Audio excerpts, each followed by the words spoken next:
All right, let's just jump right in. Have you ever stopped to wonder if that messy desk of yours is actually killing your focus?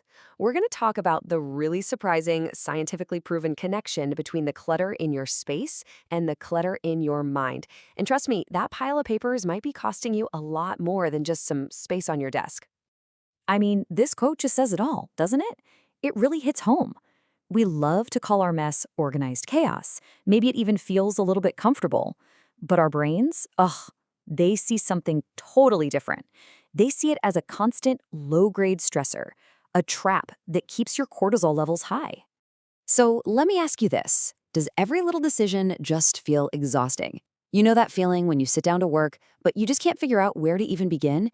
Well, what if the answer to that problem is literally right in front of you, maybe buried under a stack of books? Let's dig in. Okay, so first things first, we've got to understand the why. What is this fundamental connection between our surroundings and our stress? And just so we're clear, this goes way deeper than just liking things to be neat. This is about brain science. It's about how you're hardwired to interpret your environment. Now, here's where it gets really interesting. Every single object you can see right now, every pen, every piece of paper, every sticky note, is a tiny piece of data your brain has to process. So when your space is cluttered, your brain is just constantly distracted, trying to keep track of everything. It puts this huge tax on your working memory and basically keeps you in a state of high alert, survival mode. And this leads us to this fantastic concept from Japan called Danshari. Now, this is so much more than just tidying up. The whole point, the real genius of it, is that by consciously getting rid of things you don't need in your physical space, you're actively carving out more room in your mental space for focus and clear thinking. And this just lays it all out perfectly. Think of it as a tale of two desks. On one side, you've got a brain that's completely overloaded, stressed out, and stuck in reaction mode. But on the other side, with a clear space, you get mental clarity, lower stress, and the freedom to actually think deeply. When you see it like this, the choice is kind of obvious, isn't it? So let's build on that.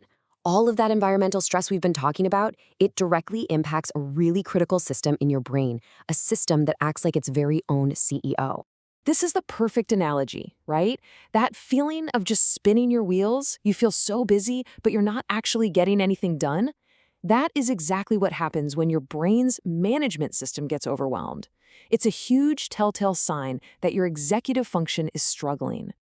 So what is this executive function? Well, it's the CEO. It's the part of your brain in charge of planning, focusing, and making decisions. When it's working well, you feel in control.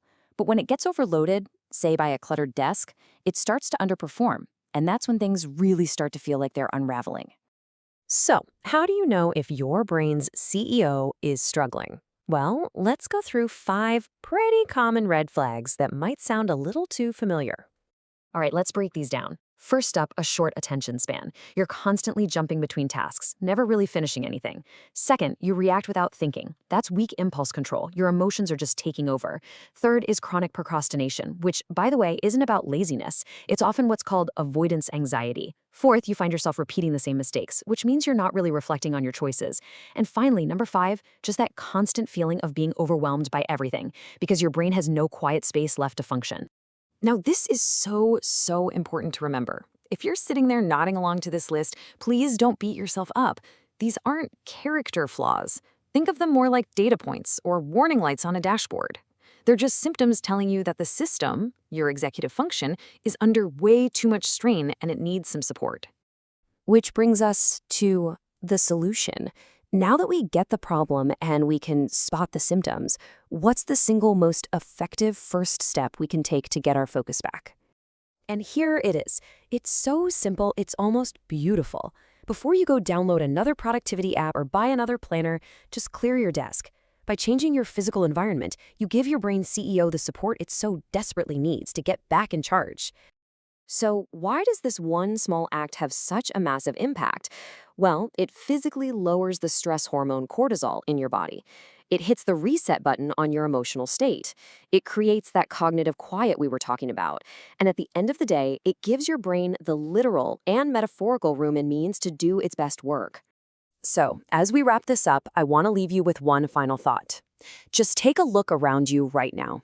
Your environment is a mirror of your mental state. If you don't like what it's reflecting back at you, well, maybe it's time to change the scenery.